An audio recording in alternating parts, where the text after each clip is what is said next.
Hello my dear media aspirants, media exams के platform पर आपका एमसीयू भोपाल के कैंपस से बहुत बहुत स्वागत है।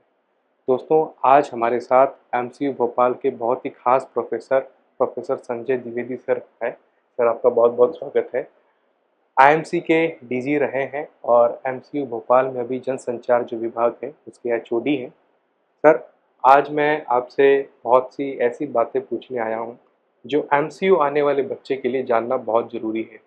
इसमें मेरा पहला सवाल ये रहेगा कि माखनलाल चतुर्वेदी, जो कि इस यूनिवर्सिटी का नाम उन्हीं के नाम पे है, उनके बारे में आप सबसे पहले बताएं।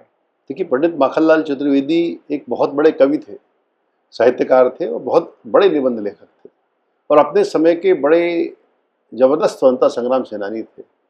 और एक क्रांतिकारी कविताओं के माध्यम से, अपनी क्रांतिकारी पत्रकारिता के माध्यम से उन्होंने एक अलग जगाई जी। समाज में, आज़ादी की अलग जगाई। और करमवीर उनका बड़ा चर्चित पत्र है जिसका संपादन उन्होंने किया।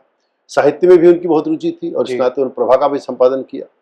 तो इसलिए करमवीर और प्रभात दो के माध्यम से उन्होंने समाज में साहित्य, संस्कृति, पत्रकारिता के माध्यम से उन्होंने एक समाज में लोक जागरण किया। और भरतपुर का जो अधिवेशन है, उस अधिवेशन में उन्होंने कहा कि एक पत्रकारिता का विद्यापीठ खुलना चाहिए। पत्रकारों के सम्मेलन में बोल रहे थे, उन्होंने कहा पत्रकारिता का विद्यापीठ होना चाहिए और जहाँ पर सब प्रकार का प्रशिक्षण हो। जी। और देखिए कितने बड़े संयोग की बात है कि एक विद्यालय खुला, विश्वविद्यालय खुला जो उनके नाम पर ही है। तो ये बहुत बड़ी चीज़ है कि उनकी स्मृति को संरक्षित करने के लिए जी। मध्य प्रदेश की सरकार ने एक विश्वविद्यालय बनाया उनके नाम पर। और ऐसे कवि और ऐसे श्रेष्ठ पत्रकार के नाम पर जो विश्वविद्यालय बना है, जरूर इसकी एक वो है, क्योंकि एक राष्ट्र के प्रति समर्पित व्यक्तित्व है उनका। जी। चाह नहीं मैं सुरबाला के गहनों में गुथा जाऊं, ऐसी कृति लिखने वाले, नौजवानों का आह्वान करने वाले। द्वार बलिका खोल चल भूडोल कर दे, दो हथेली है कि पृथ्वी गोल कर दे। मतलब ऐसी कविताएं नौजवानों को जगाने वाली, जोशीली कविताएं, जोश भरने वाली कविताएं, ऐसे महान वीर वक्ता, रस के भी हम बहुत कभी कह जबरदस्त सकते महान हैं वक्ता जी। के बारे में कहा राष्ट्रपिता महात्मा गांधी ने कि हम लोग तो बोलते हैं, भाषण तो माखनलाल जी करते हैं। क्या बात है ना। तो इस प्रकार की उनकी स्मृतियां हैं मध्य प्रदेश में और उनकी स्मृति को बनाए रखने के लिए विश्वविद्यालय लगातार काम कर रहा है जी। और कहा जाता है कि ये एशिया का पहला समर्पित विश्वविद्यालय है जनसंचार के क्षेत्र में। मैं इस विश्वविद्यालय के बारे में इस तरह से जानना चाहूँगा कि इसमें तरह तरह के कोर्सेज हैं। तो ये बड़ा एक डायनेमिक है, जिसे हम कहते हैं ना कि बहुत सारे डिसिप्लिन्स इसके अंदर है। तो इस विश्वविद्यालय की जो खास बातें हैं उसको आप हमें विस्तार से बताएं। देखिए, मीडिया और कंप्यूटर शिक्षा जी। दोनों के लोकव्यापीकरण में सर्वाधिक योगदान अगर देश में किसी विश्वविद्यालय तो माखनलाल चतुर्वेदी राष्ट्रीय पत्रकारिता विश्वविद्यालय के। जी।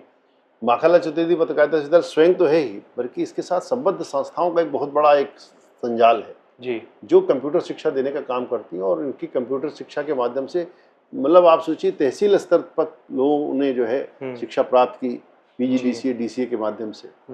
तो कंप्यूटर शिक्षा, मीडिया शिक्षा तो है ही। उसके साथ आप देखिए, न्यू मीडिया टेक्नोलॉजी में पहला डिपार्टमेंट खुला यहाँ पर, जिसकी आजकल प्रोफेसर पी शशिकला जी अध्यक्ष हैं। उस पाठ्यक्रम के माध्यम से वहाँ प्रिंटिंग पैकेजिंग का भी कोर्स है, मल्टीमीडिया का भी कोर्स है ना, एनिमेशन की भी कोर्स है।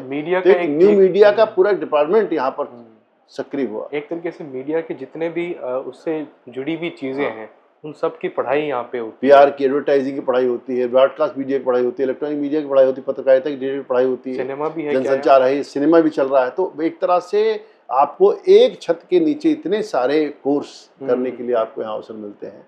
तो एक तरह से कंप्यूटर, मीडिया शिक्षा, मीडिया प्रबंधन, बाद में हमने मीडिया मैनेजमेंट का भी एक डिपार्टमेंट प्रारंभ किया है, डॉक्टर अविनाश वाजपेयी उसको हेड करते हैं। तो इस तरह से एक बहुत ही समृद्ध परंपरा है जी। और उसको लगातार आगे बढ़ाते हुए विश्वविद्यालय बढ़ रहा है। लाइब्रेरी साइंस का कोर्स है, कोई रेफरेंस और संदर्भ कितनी बड़ी चीज़ है पत्रकारिता में। तो पत्रकारिता विश्वविद्यालय है तो संदर्भ की भी यहाँ पढ़ाई हो रही है। इतना महान पुस्तकालय आपने देखा, कितना बड़ा पुस्तकालय है। पुस्तकालय इसका नाम ही नालंदा पुस्तकालय है ना। हमारे कुलपति जी कहते हैं, कुलगुरु हमारे हैं वर्तमान, वो कहते हैं कि नालंदा कहाँ खत्म हुआ, नालंदा तो है। हमारे सारी पुस्तकें हैं हमारे पास, हमने जिंदा किया उसको। तो वो चीज़ें हैं कि बहुत सारे मोर्चों पे काम हुआ है और सफलता की दर भी बहुत है। जिस तरह से विद्यार्थियों ने सब क्षेत्रों में जाकर अपने को स्थापित किया है, उससे विश्वविद्यालय की उपयोगिता और महत्ता का पता चलता है। और अभी जैसे मैं देख रहा हूँ कि माखल के लाल करके जो एक इनिशिएटिव लिया गया है नया, इसमें वो सब लोग जो है अपने एलुमनीज को बता रहे हैं, तो वो भी मुझे काफ़ी अच्छा लगा। हाँ, मतलब अच्छा एलुमनाइज को नेटवर्क है जोड़ने पुराना। का काफ़ी काम हुआ है। इसके पूर्व भी जो अभी वर्तमान हमारे कुलगुरु हैं, उनके संपादन में ही जब 2 दशक विश्वविद्यालय पूरे हुए थे, तो 2 दशक एक पड़ाव करके भी एक कृति छपी थी अच्छा, पूर्व अच्छा। विद्यार्थियों की। जी, जी। बाद में एक रजत पथ और रजत प्रसंग नाम से भी किताबें छपी। तो एलुमनाइज के जो अनुभव हैं, उसकी एक तरह से चौथी कृति है, जो बहुत निकली, बड़े सुंदर स्वरूप में निकली है, बड़ा ज़बरदस्त उसका लोकार्पण भी हुआ भारत भवन में। तो ये काम एक है कि हमारे पूर्व विद्यार्थियों की जो स्मृतियाँ हैं, जो उनके अनुभव हैं अच्छे बुरे, उन सबको लोगों को पता होना चाहिए। आने वाली पीढ़ी काफ़ी इतिहास से सीखती है, अपने सीनियर से सीखती है। तो उनके सामने एक संदर्भ ग्रंथ जो है प्रस्तुत किया गया है माखन के लाल के रूप में, और बड़ी सुंदर उसकी प्रस्तुति भी। आप उस किताब को पलटेंगे तो आपको काफ़ी टेबल बुक का सुख मिलेगा उसमें। बिल्कुल, बिल्कुल। सर, आप आईएमसी से भी जुड़े रहे, एमसीयू से तो आपका पुराना नाता है, तो कहीं न कहीं एमसीयू भी बहुत एक अच्छा ऑप्शन रहता है। तो आप एमसीयू आने वाले बच्चों को क्या संदेश देना चाहेंगे? देखिए, संदेश यही है कि एमसीयू एक तो बहुत सुंदर हरित परिसर है, शानदार परिसर है। भोपाल वैसे भी देश के दिल में है, देश का दिल कहा जाता है, बिल्कुल मध्य प्रदेश की राजधानी है। सब प्रकार की सुविधाएं हैं, हॉस्टल्स है, मतलब किसी प्रकार की असुविधा विद्यार्थियों के यहाँ नहीं होती, और बहुत ही केयरिंग स्टाफ है। जो शिक्षक हैं बहुत ही संवाद करने वाले स्टाफ की कमी मुझे कहीं ऐसी दिखाई नहीं और दी सर। नहीं, स्टाफ की कमी होना महत्वपूर्ण नहीं, स्टाफ का केयरिंग होना इम्पोर्टेंट है। ओके, सही उनका बात है। संवाद होना अपने विद्यार्थियों से। तो हमारे जो शिक्षक हैं, हमारे जो कर्मचारी हैं, हमारे जो अधिकारी हैं, वो एक कॉल पर आपके लिए उपलब्ध हैं। हमारे कुलगुरु, हमारे कुलसचिव, मतलब जरा सी किसी बात पर भी तुरंत रिएक्शन देने वाला समुदाय होना चाहिए, क्योंकि बच्चा किसी भरोसे पर यहाँ पढ़ने के लिए आता है। बिल्कुल। तो एक अभिभावकत्व तो आपको मिलेगा, गार्जियनशिप आपको यहाँ मिलेगी कि ऊपर से नीचे तक वो एक ही जैसी है। मतलब ये कहीं अंतर नहीं लगेगा कि ये व्यक्ति मेरे साथ थोड़ा कम अच्छा व्यवहार कर रहा। सभी अच्छे लोग हैं, बिल्कुल। और बहुत सपोर्टिव मैनर में काम करते हैं। एनवायरनमेंट आमतौर पर जो विश्वविद्यालय हो जाते हैं, बड़े कैंपस हो जाते हैं, वहाँ पर पर्सनल कनेक्ट नहीं रहता लोगों का, बिल्कुल, है ना।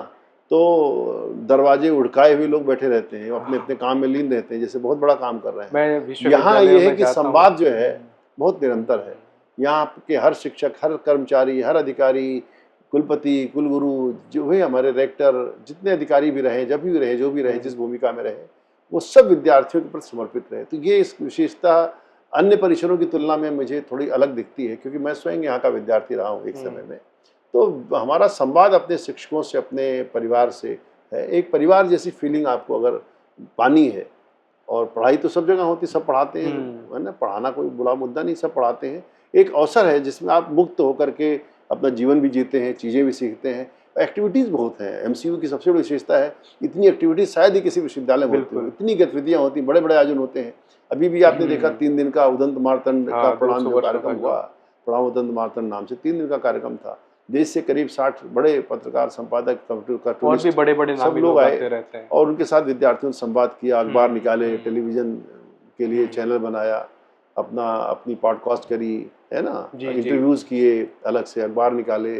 तो बहुत सारी गतिविधियाँ यहाँ पे होती हैं। उन गतिविधियों से बच्चा सीखता है। लगभग इवेंट मरना नहीं। कितने बच्चे अभी वर्तमान में हैं? अभी करीब जो है यहाँ पर 1250 के आसपास इस कैंपस में है। हाँ। और वैसे कुल जो छात्र संख्या है तो बहुत बड़ी है, बहुत बड़ी माखनलाल की। वो करीब 1,75,000 के आसपास विद्यार्थी हर सेमेस्टर एग्जाम देता है। तो इसमें कंप्यूटर एजुकेशन के विद्यार्थी काफ़ी हैं, जो सुदूर क्षेत्रों में सेंटर्स हैं, वो कंप्यूटर शिक्षा देने का काम रीजनल करते हैं। सेंटर भी है जी। तो मैं एक अंतिम सवाल आपसे ये पूछना चाहूँगा सर, कि बच्चे कई बार ये सोचते हैं कि भोपाल में तो क्या ही एक्सपोजर मिलेगा, मैं दिल्ली पढ़ने का वो सोचते हैं। तो क्या भोपाल में भी उतना ही एक्सपोजर वो बना सकता है? देखिए, मेरा कहना है कि आप पढ़ने के लिए आ रहे हैं, एक्सपोजर तो बात की चीज़ है, आप पहले पढ़ाई तो कर लें जी। तो जब आपके पैर मजबूत जमीन पे खड़े रहेंगे जी, तो आपको कहीं भी अवसर प्राप्त होगा। क्योंकि देखिए, आज सबसे बड़ी चीज़ है कि आप किस स्किल सेट के साथ आ रहे हैं, किस माइंड सेट के साथ आ रहे हैं, किस तैयारी के साथ आ रहे हैं। आज जहाँ तक संभावनाओं की बात है, ऑनलाइन पूरी दुनिया हो चुकी है, सब सुविधाएं सबके पास हैं। आज गांव का बच्चा भी उसी पकड़ में, हम भी उसी पकड़ में हैं। तो आज ये हम नहीं कह सकते कि कहीं पे ज़्यादा संभावनाएं हैं, है ना। दिल्ली या भोपाल की तुलना बिल्कुल नहीं हो सकती, करनी भी नहीं चाहिए। दिल्ली दिल्ली है, भोपाल भोपाल है, वो देश की कैपिटल है, ये स्टेट की कैपिटल है जी। तुलना नहीं हो सकती, पर परिसरों की तुलना हो सकती है। बिल्कुल। शांति निकेतन, शांति निकेतन है, BHU है, DU है, JNU है। तो परिसरों की तुलना हो सकती है, शहरों की तुलना नहीं कर सकते। कि आप दिल्ली से आप कैसे मुकाबला कर सकते, सवाल ही नहीं उठता, है ना। तो दिल्ली के बाद मुंबई भी है, मुंबई से क्या मुकाबला हमारा। तो इसलिए शहर की तुलना नहीं कर सकते, शहर में शांति, सद्भाव, सांस्कृतिक परिवेश, सांस्कृतिक कार्यक्रमों की दृष्टि से, एक वैचारिक परिवेश की दृष्टि से, एक अच्छे जीवन शैली की दृष्टि से भोपाल में आपका स्वागत है। पर अगर लगता है कि नहीं दिल्ली में मोक्ष प्राप्त होगा तो उसे कोई रोक नहीं सकता।